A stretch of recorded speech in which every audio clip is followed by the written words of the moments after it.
Kaixo, Lasalle Donostia gara.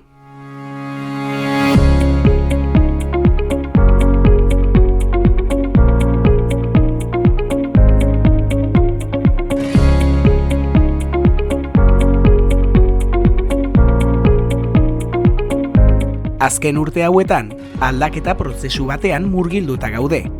Honen erakusle da ITB, gure proposamen pedagogiko berria. Ikaslea bere osotasunean zaindu nahi dugu, etorkizunean mundu hobeagoa eraiki dezan. Horretarako, dimentsio guztiak zaindu eta landu nahi ditugu. Alderdi kognitiboa, pertsonala, soziala, emozionala, espirituala. Honetara dator, ikaskuntza testuinguru berria. Baina, zergatik izen hau? Ikaskuntza erdigunean jartzen dugulako ikaskuntza, ez irakaskuntza. Ikaslea da protagonista. Testuingurua, benetako ikaskuntza lortzeko ez delako soilik zer ikasten dudan. Zein modutan, norekin eta nola ikasten dudan, eragin handia duelako. Berria, metodologia eta modu berriekin, gizarte berri bati erantzun nahi diogulako.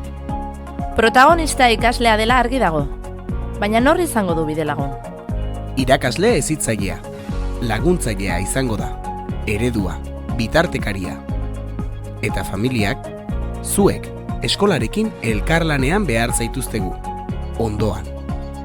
Eta badakizue zer den eskaintzen dizueguna? Proiektu testuinguru batean lan egiteko aukera, multidisciplinarki, kooperatiboki eta balioetan oinarrituta. Ezagutzak eta oinarrizko gaitasunak lortzeko mintegi eta tailerrez baliatuko gara. Eta bereziki garrantzitsuak izango dira egunaren hasiera, ikasleei harrera egiteko eta eguna planifikatzeko, eta itxiera, egunaren gogoeta egiteko. Eskola berritzea da gure nahia, eskola bizitzarekin konektatzeko. Ikasleentzat hoberena nahi dugu, motibatuta eta baloratuta sentitu dadila, den bezalakoa, edo zein dela ere bere goera edo izan ditzaken zailtasunak. Ikasleak maite ditugulako, bide hau elkarrekin egitera gonbidatzen zaituztegu. Askoz ere gauza gehiago ditugu zuri eskaintzeko. Gure ikastetxeari buruz gehiago jakin nahi baduzu, gurekin harremanetan jarri. Telefonoz, emailez, edo gure ate irekien egunera etorriz. Ez galdu, bertan ezagutzeko aukera hau. Mila esker eta laizter arte!